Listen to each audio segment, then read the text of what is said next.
በ2026 ዓመተ ምህረት ዓለም አቀፍ የመነጋገሪያ ርዕስ ይሆናሉ ተብለው የሚጠበቁ ወቅታዊ ጉዳዮችና ክስተቶች። አንደኛ፣ ዓለም አቀፍ ፖለቲካና ኢኮኖሚ። የኢኮኖሚ ቀውስና እድገት በ2026 ዓመተ ምህረት የዓለም ኢኮኖሚ እድገት ፍጥነት የሚቀንስበት ወቅት ይሆናል ተብሎ ይጠበቃል። ብዙ ሀገሮች የዋጋ ግሽበት እየቀነሰ ቢመጣም በአንዳንድ ቦታዎች ግን ከታለመው ደረጃ በላይ የመቆየት እድሉ ሰፊ ነው። የፌዴራል መንግስታት ዕዳ መጨመሩ አሳሳቢ ሆኖ ይቀጥላል። የፖለቲካ ውጥረት በሀያላን ሀገራት መካከል ያለው የፖለቲካ አለመግባባትና በንብረት ላይ የሚደረገው ዓለም አቀፍ ሽኩቻ አሳሳቢ ጉዳይ ሆኖ ይዘልቃል።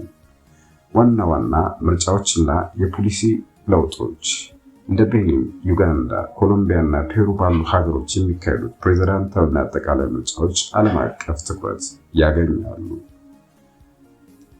የኑክሌር መሳሪያዎች ቁጥጥር በአሜሪካ እና በሩሲያ መካከል የኑክሌር መሳሪያዎች ለመቀነስ የተደረገው ኒው ስታርት ውል በየካቲት 5 ቀን 2026 ጊዜው ስለሚያልቅ የወደፊት የጦር መሳሪያ ቁጥጥር ፖሊሲ ትልቅ የመነጋገሪያ ርዕስ ይሆናል። ሁለተኛ፣ የቴክኖሎጂ ለውጥና ህግ። የአውሮፓ ህብረት የኤአይ ህግ ሙሉ በሙሉ ተግባራዊ መሆኑ። ይህ የ2026 ትልቁ የቴክኖሎጂ ጉዳይ ነው። የአውሮፓ ህብረት ያወጣው የሰው ሰራሽ አስተውሎት ደንብ ኦገስት 2 2026 ዓ.ም ሙሉ በሙሉ ተግባራዊ ይሆናል።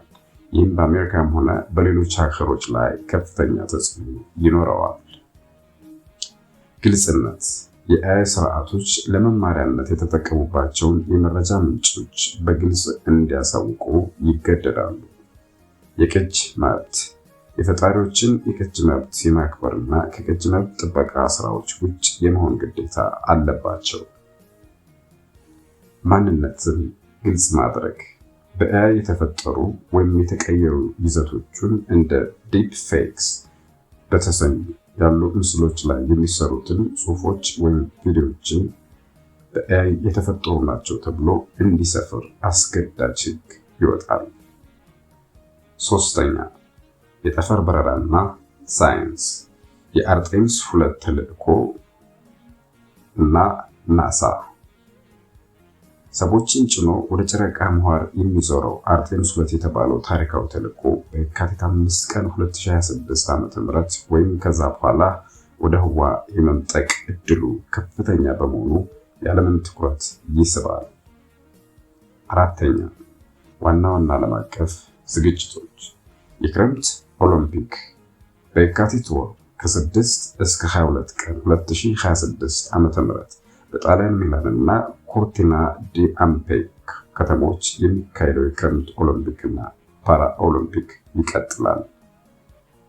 አንደኛውን የዓለም እግር ኳስ ዋንጫ ወይም ፊፋ ወርልድ ካፕ ምንም እንኳን ዋናው የዓለም ዋንጫ በ2026 ዓ.ም መጨረሻ ላይ የሚጀመር ቢሆንም ዓመቱን ሙሉ ለዋናው ውድድር የሚደረጉት የማጣሪያ ጨዋታዎችና ዝግጅቶች በሰፊው ይዘገባሉ።